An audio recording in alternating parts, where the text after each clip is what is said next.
Commitment to keep the peace in Mali. The UN Security Council approves the creation of a 12,000-strong force. Can the mission fend off the threat from groups linked to Al-Qaeda and pacify a resurgent rebellion?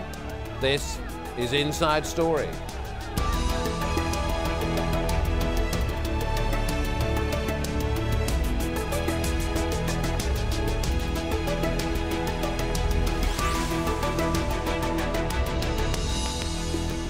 Hello, warm welcome to the programme with me, David Foster. It is now 3 months since France sent troops to Mali to fight what President Francois Hollande called a terrorist threat on Europe's doorstep. Now, with the French mission winding down, the UN has voted unanimously to send in thousands of peacekeepers. It will be the UN's third largest peacekeeping force behind Democratic Republic of Congo and Darfur in Sudan. It will not be authorised to launch any offensive military operations. France will retain about 1,000 of 4,000 troops currently in Mali, and the UN resolution states that French forces will be able to intervene when peacekeepers are under imminent and serious threat. Well, Mali's been in turmoil since the beginning of last year when Tuareg separatists staged a rebellion against the government. In March, a group of soldiers staged a coup over the mismanagement of the rebellion in the north. And during the power vacuum, Tuareg seized towns and cities in the north, declaring an independent state of Azawad in April of last year. Then the Tuareg group split in June and Al-Qaeda-linked fighters hijacked the rebellion, pushing south. Well, France launched a military intervention in January of this year at the request of Mali's president to hold back the rebel advance. It is a confusing picture on the ground and one that's testing loyalties and allegiances. Al Jazeera has been talking to Tuaregs in northern Mali who are holding captives they say fought for groups linked to Al-Qaeda. Many of the detainees are underage, and as Mohamed reports from Kidal, their captors don't know what to do with them. Without the weapons, they hardly look like fighters. But their Tuareg captors say they are young recruits from Al-Qaeda-linked groups, captured during recent battles in the mountains of northern Mali. Umaru is 15 years old. He and his colleagues say they are religious students who never carried a weapon to fight. But they admit they have been given some military training by the Movement for Unity and Jihad, one of the 5 Islamist groups in Mali. Even from the adults, it's difficult to get consistent stories. Al-Ainin says he served as a driver, business dealer and a fighter with the group Ansar ad-Din, which seeks to impose Islamic law across the country. If I had to fight, I would fight. I'm a mujahid and I'm armed. But then he changes his story. I joined them only for work. I joined them only to make money. His friend says they were simply in the wrong place at the wrong time. Ansar ad-Din came to our village in Khalil and took my brother's car by force. I followed them into the mountains to convince them to return it. Suddenly, the air bombardment began. I tried to run away, but I was caught by Tuareg rebels. But a fighter called Malik is more blunt. I was a welder in Timbuktu. Ansar ad-Din came and said they wanted to apply Sharia law. I joined them in order to help with that, but I never imagined it would turn into such a war.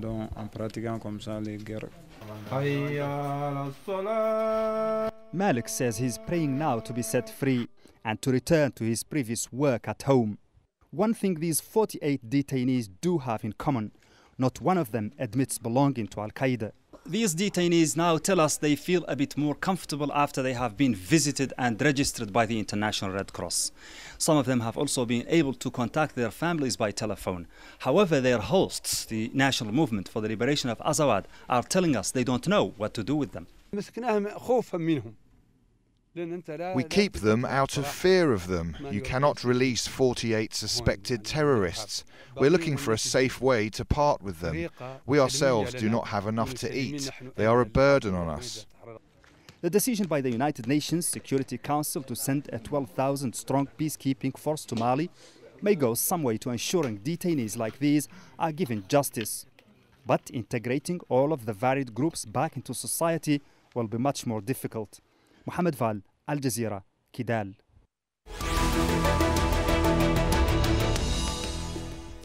Let's bring in our guest. Joining us on Skype from northern France is Mahamadou Djeri Maiga. He's from the National Movement for the Liberation of Azawad. From Paris, Francois Gere, founding president of the French Strategic Analysis Institute. Welcome to both of you. If I can go to you first of all, Mr. Maiga, in northern France. You started this rebellion to free the north from control of the south, to create a state of Azawad. Do you believe you've achieved that? Yeah, so we at the beginning, I'm going to give my name. My name is Mahamadou Djeri Maiga.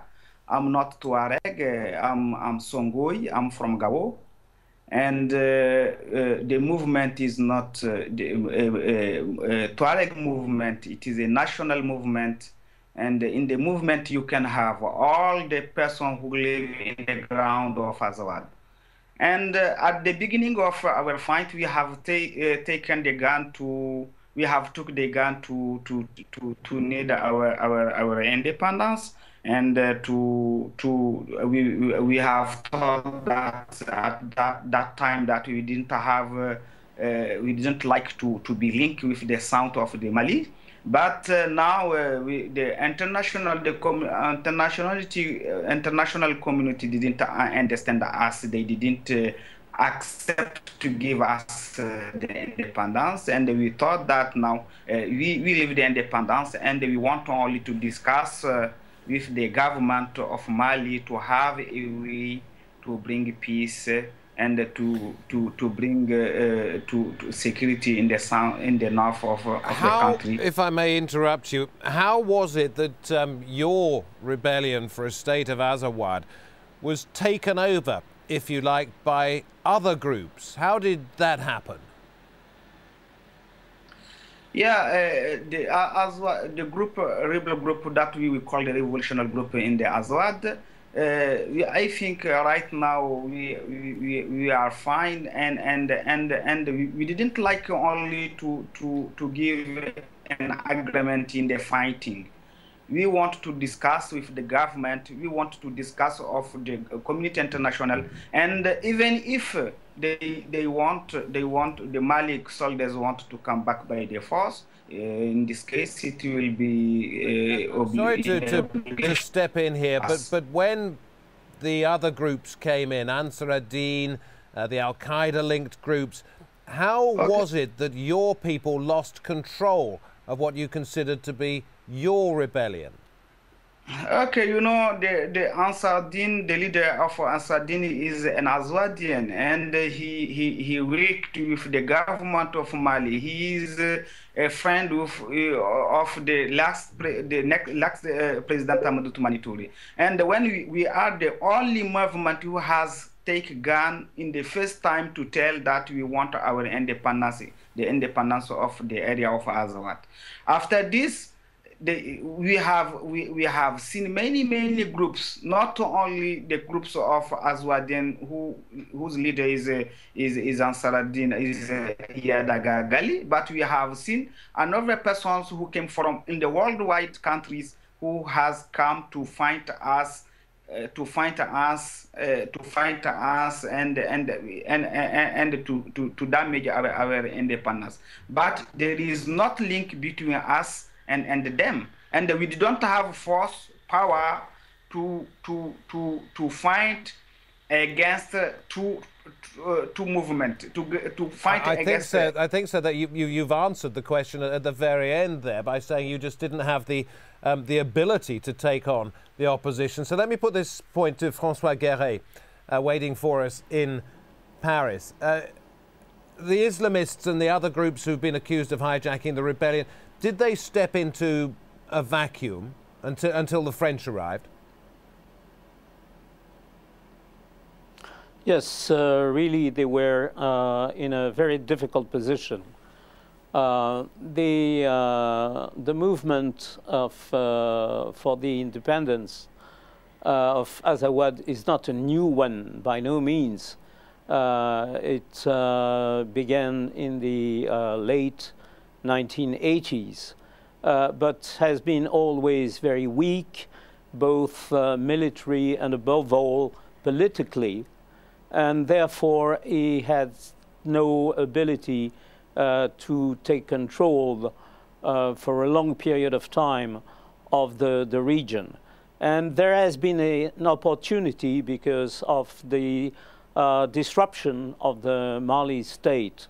And then for the most of the people of the Azawad, it appeared that there was a change, but ultimately the Salafist groups took over and confiscated the will and the ability of the Tuaregs to take over and to take control. Therefore, there was a vacuum, and therefore, so far, the intervention of the French troops and their supporters, including the Chadian troops, has allowed the Tuareg to restore some level of authority on their territory, which apart leads me from the Malian army.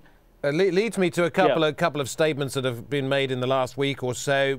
A lot of people suggesting that the Islamists, the Salafists, as you put it, have gone. Do you think they have? And then you get Ban Ki-moon saying there is still a significant threat, even though these people have been dealt a heavy blow. Is that a fair assessment? I think it's a fair assessment. I think that precisely that's the reason why there is a strong need for the deployment of some kind of, I don't like the word peacekeeping force from the UN, but rather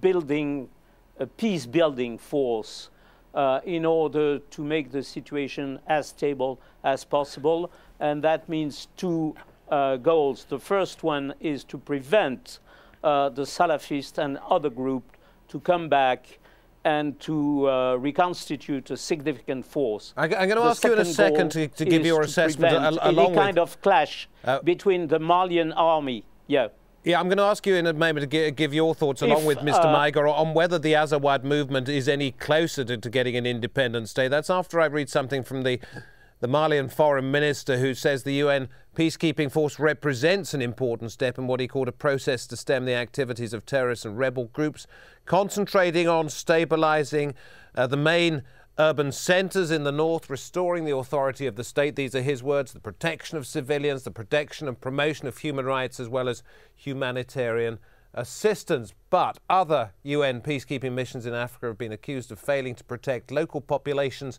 from attack, and given this mission's limited mandate, there are concerns about how successful it will be against the volatile mix of northern groups in northern Mali. I will come back to you in just a moment, Mr. Maiga, but I wanted to ask Francois Gere first. Are the people who want an independent state in Azawad any closer to getting that now than they were 12, 15 months ago? No, my sense is that we should refrain from talking about independence. Independence means obviously separatism, and the key goal of the United Nations is to keep Mali as a sovereign, independent state inside its own traditional borders. And when you hear that, Mr. Maiga, there is room for... I'm going to throw it to Mr. Maiga, who's from the National Movement for the Liberation of Azawad. When you hear that rather gloomy assessment of where you go in your move for independence, what do you think about that?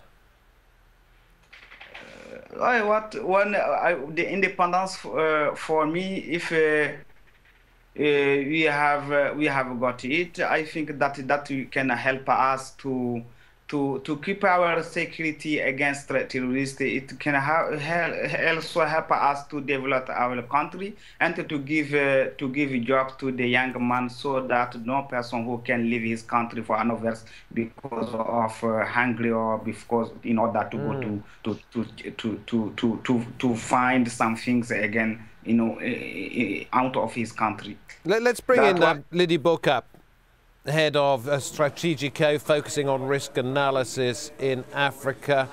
Very good to have you. I know we had some problems making the connection, which is why you've joined us so late in the program, but thanks for your patience. Thank you. Elections are planned for this summer. First presidential elections, parliamentary elections, or certainly all in the same month of July. Is Mali in any position with this peacekeeping force to go ahead with any kind of democratic process? I think it doesn't have any choice as things stand. France, which pull its weight, and sent forces to Mali, made it very clear that it would not compromise with anything undemocratic. So, although conditions are really difficult for elections, I think they're still going to be held as planned in July, in the middle of the rainy season. And all forces would have to sit down and start what looks like a political dialogue. Do you think there's a chance that when the French troops withdraw, when people start to concentrate on the democratic process, that the vacuum that allowed the different rebel groups to come into the north will reappear? Or do you believe that the UN peacekeeping force will be strong enough to prevent that?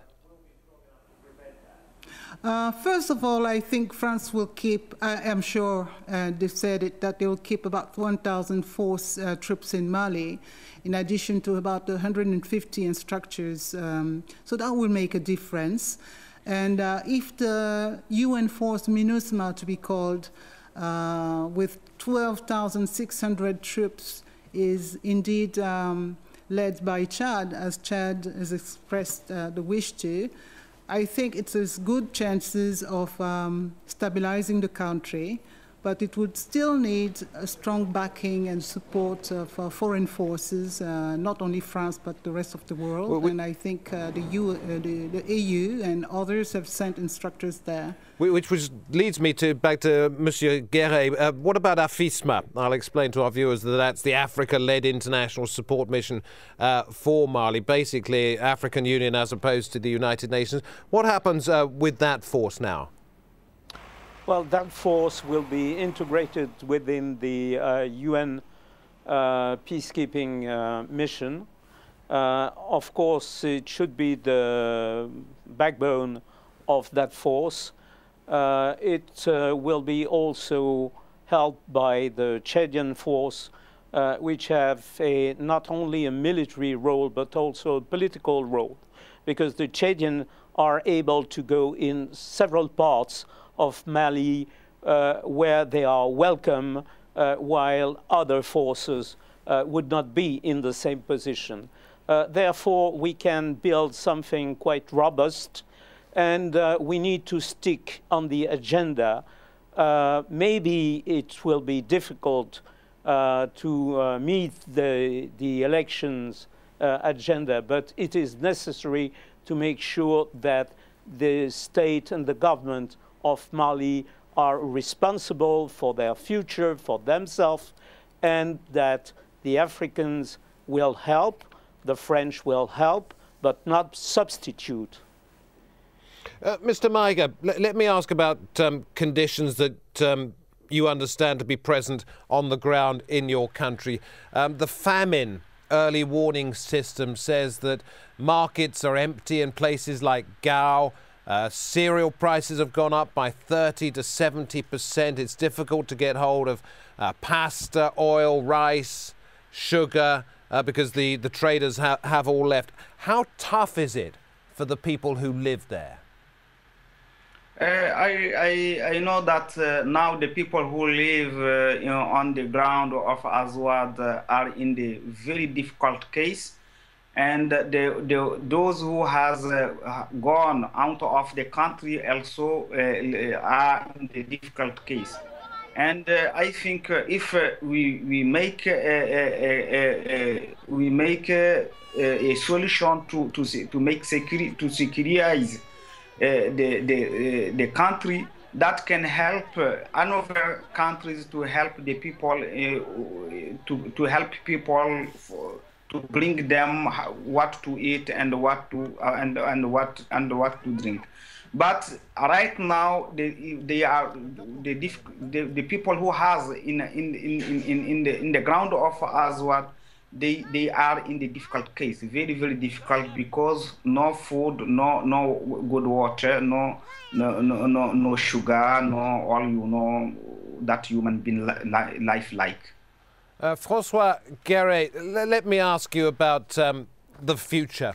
If the political process goes relatively smoothly, if there are elections installing a new president and parliament later on this summer, what are the chances of Mali returning relatively quickly to the reputation of being one of the most stable countries, which it was, what, 10 or 11 years ago, in that part of Africa?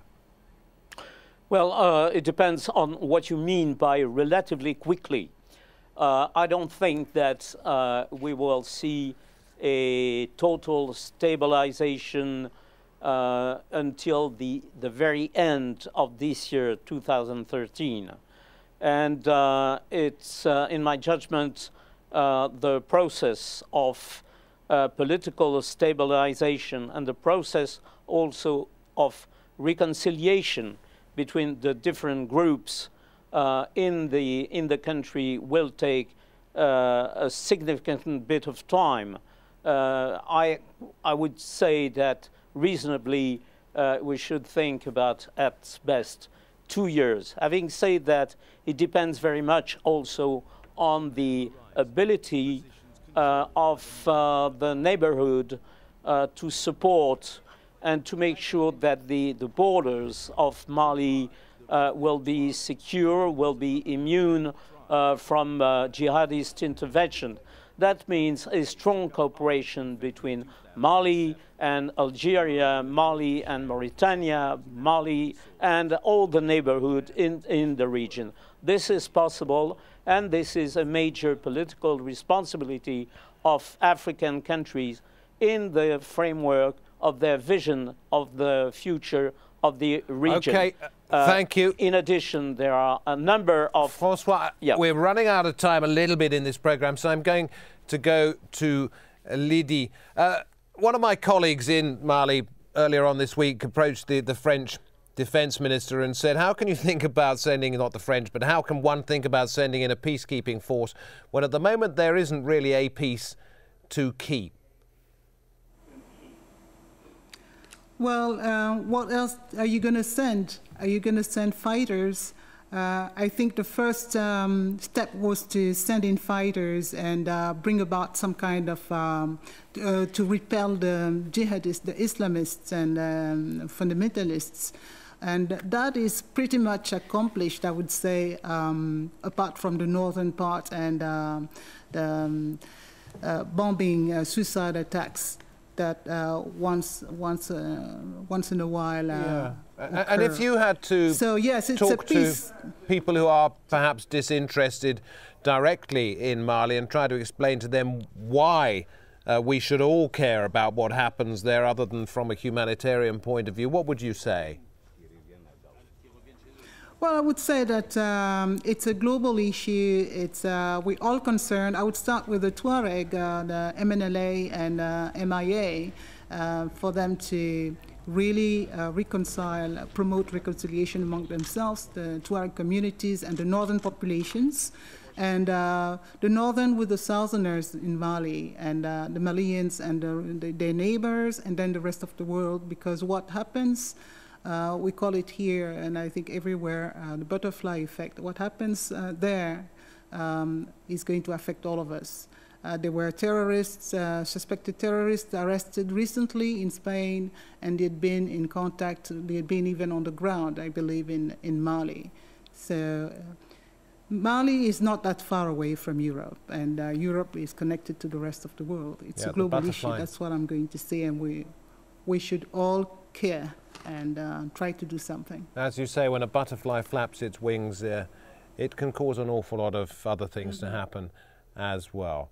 That is the reason you believe that we should all care about what's happening in Mali. I hope you've enjoyed watching this programme. I'd like to say thank you to our guests, Mahamadou Djeri Maiga, Francois Gere and Lydie Boka. Thank you too for watching this edition of Inside Story. If you want to send us your feedback, email your thoughts to us at Inside Story at aljazeera.net. The subject has been Mali, the future for that African country. Thank you for watching from me, David Foster, and the rest of the Inside Story team. See you next time.